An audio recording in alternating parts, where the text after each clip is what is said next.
दोस्तों, आप सभी ने हाल ही में सोशल मीडिया पर वायरल वीडियो देखा था जिसमें एक शख्स को तमिलनाडु के पब्लिक प्लेस में इसलिए मारा गया क्योंकि वो हिंदी बोल रहा था। अब आप सोच रहे होंगे कि हिंदी तो हमारी मातृभाषा है, इसके लिए भला कोई कैसे बिगड़ सकता है। लेकिन तमिलनाडु में अक्सर ऐसे केस आते रहते हैं। वहां हिंदी बोलने वाले लोगों को कोई वैल्यू नहीं दी जाती। जी हाँ, बिल्कुल सही सुन रहे हैं आप। और आप अब कह रहे होंगे कि आखिर वहां के लोग कौन सी भाषा बोलते हैं। तमिलनाडु के लोग ज्यादा एजुकेटेड होते हैं तो इसका मतलब ये नहीं कि वो हिंदी बोलने वाले लोगों को मारे पीटें, उन्हें धमकाएं, यहाँ तक कि उनकी बेइज्जती भी करते हैं। आखिर ऐसा क्यों लोग तमिलनाडु में हिंदी बोलने पर तमिलनाडु के लोगों से मार खा रहे हैं? क्यों अपनी ही भाषा को लोग भूलकर विदेशों की भाषा की ओर बढ़ रहे हैं? क्यों वो अंग्रेजी को इतना महत्व दे रहे हैं? क्यों वो और देश के मजदूर हिंदी बोलने वाले लोगों को या फिर अन्य भाषा बोलने वाले लोगों पर हाथ उठा देते हैं? आइए जानते हैं हमारी इस वीडियो में। दोस्तों, अब तक तो आपने सिर्फ ये सुना और देखा होगा कि तमिलनाडु में हिंदी बोलने पर लोगों को एक दो थप्पड़ मार दिया जाता है या गालियां दी जाती हैं।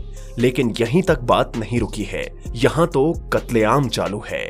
हिंदी बोलने वाले लोगों की तमिलनाडु में क्या इज्जत है, कैसे वहां के लोग हिंदी बोलने वाले मजदूरों पर अत्याचार करते हैं, वो आज हम आपको हमारी इस वीडियो में बता रहे हैं। दरअसल तमिलनाडु में तालिबानियों की तरह तमिल लोग हिंदी बोलने वाले बिहारी मजदूरों को चुन चुन कर मार रहे हैं, प्रताड़ित कर रहे हैं।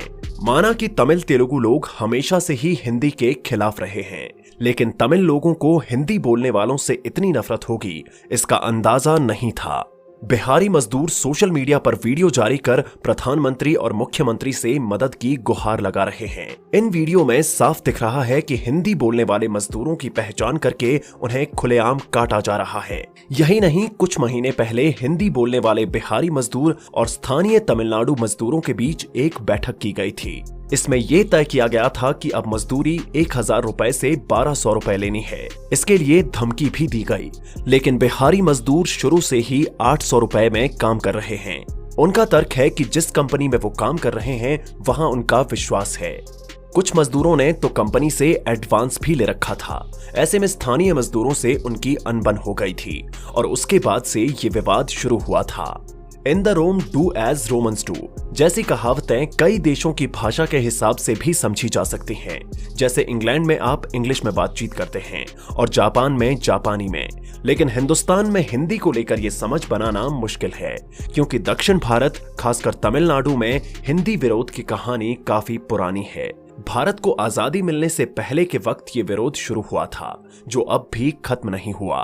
पिछले ही दिनों तमिलनाडु से हिंदी विरोध के सुर तब गूंजे थे जब नई शिक्षा नीति में 3 भाषा फॉर्मूले को लेकर चर्चाएं थीं। डीएम के नेता और करुणानिधि की बेटी कनिमोई समेत कई दक्षिण भारतीय नेताओं ने खुलकर कहा था कि दक्षिण भारत में हिंदी को थोपने की मनमानी स्वीकार नहीं की जाएगी। ये बहस शांत नहीं हुई थी कि अब एक और मौका मिल गया कि IRCTC ई टिकट बुकिंग प्रणाली से जुड़े अलर्ट के लिए दक्षिण भारत में भी हिंदी या अंग्रेजी का ही विकल्प है। कारण बताया जा रहा है कि तमिलनाडु या दक्षिण भारत में ऐसे कई लोग हैं जो हिंदी और अंग्रेजी दोनों ही भाषाएं नहीं जानते, तो रेलवे को उन्हें उनकी भाषा में संदेश या अलर्ट देने चाहिए। चूंकि हिंदी विरोध की बहस और परंपरा चल रही है, तो इस मांग को भी इसी हिंदी विरोध से जोड़कर चर्चाएं शुरू हो रही हैं। आइए जानें कि तमिलनाडु के हिंदी के खिलाफ होने की परंपरा क्या रही है और इसके क्या कारण हैं। हालांकि ये समस्या अंग्रेजों के कारण शुरू नहीं हुई थी, लेकिन मद्रास प्रेसिडेंसी में 1937 से स्थानीय कांग्रेस सरकार ने स्कूलों में जब हिंदी शिक्षा अनिवार्य कर दी, तब से हिंदी विरोध का सिलसिला शुरू हुआ। इस तरह के फैसले के पीछे मकसद ये था कि देश भर में जो क्रांति फैल रही है उससे पूरा देश जुड़ सके और बंटे हुए भारत को एक सूत्र में पिरोया जा सके। लेकिन पेरियार जैसे कई नेताओं और लोगों ने इसे मातृभाषा पर हमले की तरह देखा। तमिल भाषा के समृद्ध इतिहास, परंपरा और साहित्य पर गर्व करने वाले तमिलों ने हिंदी को थोपा जाना समझा और अपने गौरव पर हमला। यहां से हिंदी विरोध का संघर्ष शुरू हुआ, जो तब 1940 तक लगातार चलता रहा। भारत के आजाद होने के बाद संविधान निर्माण की प्रक्रिया शुरू हुई और 1950 में जब हिंदी को राष्ट्रभाषा या देश की इकलौती राजभाषा के रूप में स्वीकार करने की चर्चा हुई, तब फिर दक्षिण भारत से इसका पुरजोर विरोध हुआ। इसी के चलते द्विभाषी पद्धति देश में स्वीकार की गई, जो आज तक जारी है। देश की आपसी भाषाओं को लेकर झगड़े में अंग्रेजी को प्रमुखता मिली।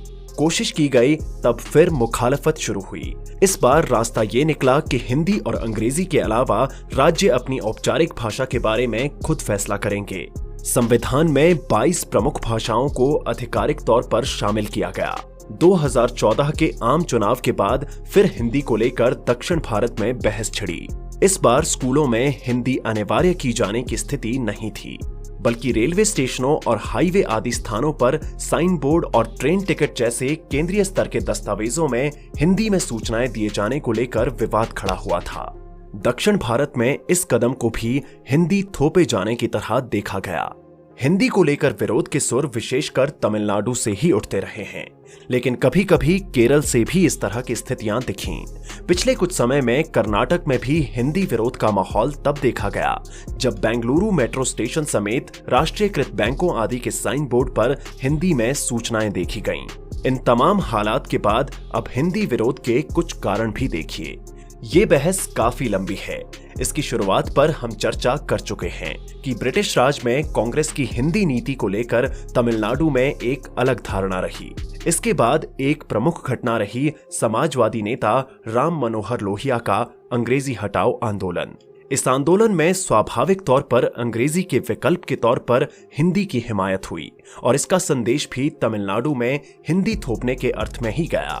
लोहिया के साथी रहे प्रोफेसर राजाराम ने कहा था कि लोहिया की भावनाओं को इस तरह समझा गया कि हिंदी को ही एकमात्र राष्ट्रभाषा के तौर पर प्रस्तावित किया गया और इसे दक्षिण भारत में अनिवार्य भाषा बनाने की चाल चली गई। इसके बाद भी राजनीतिक और सामाजिक स्तर पर हिंदी को लेकर गतिरोध बने ही रहे। प्रोफेसर राजाराम के शब्दों में ये राजनीतिक समस्या से ज्यादा नजरिए की समस्या यानी एटीट्यूड प्रॉब्लम रही है। हालांकि आजादी के बाद 1950 में सरकार ने एक और फैसला लिया। ये फैसला स्कूलों में हिंदी को वापस लाने और 15 साल बाद अंग्रेजी को खत्म करने का था। इससे एक बार फिर हिंदी विरोधी आंदोलन शुरू हो गया।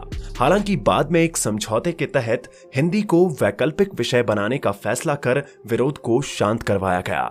हिंदी का विरोध बढ़ता ही जा रहा था। इस बीच 1959 में उस समय के प्रधानमंत्री जवाहरलाल नेहरू ने संसद में भरोसा दिलाया कि गैर हिंदी भाषी राज्य अंग्रेजी का इस्तेमाल करना जारी रख सकेंगे।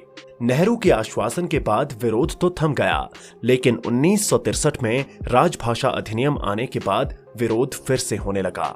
जनवरी 1965 में केंद्र सरकार ने एक फैसला लिया। ये फैसला हिंदी को आधिकारिक भाषा बनाने का था। इससे तमिलनाडु में विरोध की ऐसी आग भड़की कि लोगों ने हिंदी बोर्डों को आग लगा दी। तमिलनाडु के सीएम एम अन्नादुरई ने 25 जनवरी 1965 को शोक दिवस के तौर पर मनाने का ऐलान किया। तमिलनाडु के विरोध का असर केंद्र की राजनीति पर दिखा। तब लाल बहादुर शास्त्री की सरकार के 2 मंत्री सी सुब्रमण्यम और ओवी अलागेसन ने इस्तीफा दे दिया और उसके बाद केंद्र सरकार ने प्रतियोगी और सिविल परीक्षाओं में अंग्रेजी भाषा जारी रखने का फैसला लिया। 1967 में तत्कालीन प्रधानमंत्री इंदिरा गांधी ने राजभाषा अधिनियम में संशोधन किया। इस संशोधन से 1959 में जवाहरलाल नेहरू की ओर से दिए गए आश्वासन को और मजबूती मिली। तो दोस्तों, इस पर आपकी क्या राय है कि अगर आपको हिंदी ना बोलने दिया जाए और हिंदी बोलने पर आपकी बेइज्जती की जाए, आपसे मारपीट की जाए, तो क्या आप भी चुप रहेंगे? हमें कमेंट में जरूर बताइएगा। तो मिलते हैं अगले वीडियो में, तब तक अपना ध्यान रखिए। Bye bye.